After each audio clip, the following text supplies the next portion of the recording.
తెలివైన కాకి మరియు మాయగింజలు కథ. ఒక పెద్ద అడవిలో ఒక తెలివైన కాకి ఉండేది. ఆ కాకి చాలా జాగ్రత్తగా ఉండేది. అడవిలోని ప్రతి చెట్టు, ప్రతి దారి దానికి బాగా తెలిసుండేది. ఒకరోజు ఆ కాకి ఆహారం కోసం ఎగురుతూ ఉండగా నేలపై ఒక చిన్న బంగారు రంగు గింజ కనిపించింది.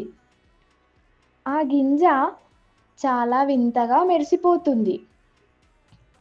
ఇది సాధారణ గింజలా కనిపించడం లేదు అని కాకి అనుకుంది. కాకి ఆ గింజను తీసుకొని దగ్గరలో ఉన్న ఒక పాత చెట్టు దగ్గర వేసింది. కొద్దిసేపటికి అక్కడ ఒక అద్భుతం జరిగింది. ఆ గింజ నేలలో పడగానే చిన్న మొక్కగా మారింది. కాకి చాలా ఆశ్చర్యపోయింది. కొన్ని నిమిషాల్లోనే ఆ మొక్క పెద్ద చెట్టుగా కూడా పెరిగింది. ఆ చెట్టులో ఎన్నో రకాల పండ్లొచ్చాయి. మామిడి, జామ, ద్రాక్ష, బొప్పాయి ఇలా.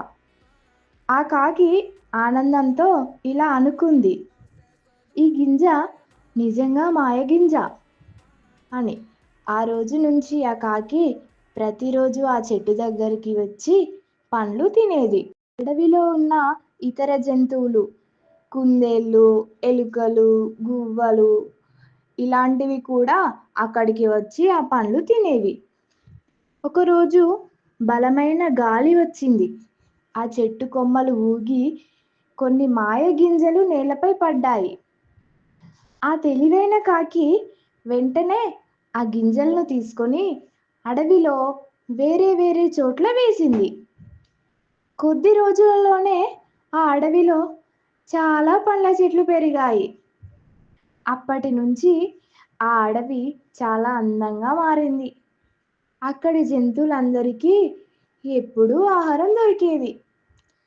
అందరూ ఆ కాకిని చూసి ఇలా అనుకున్నారు, ఇది నిజంగా తెలివైన కాకి. నీతి: తెలివి మరియు మంచి మనసుతో చేసిన పని అందరికీ ఉపయోగపడుతుంది. ఈ వీడియో చూసినందుకు ధన్యవాదాలు. ఇలాంటి మరిన్ని నీతి కథల కోసం మా వీడియోను లైక్ చేయండి, షేర్ చేయండి, కామెంట్ చేయండి, సబ్స్క్రైబ్ చేయండి.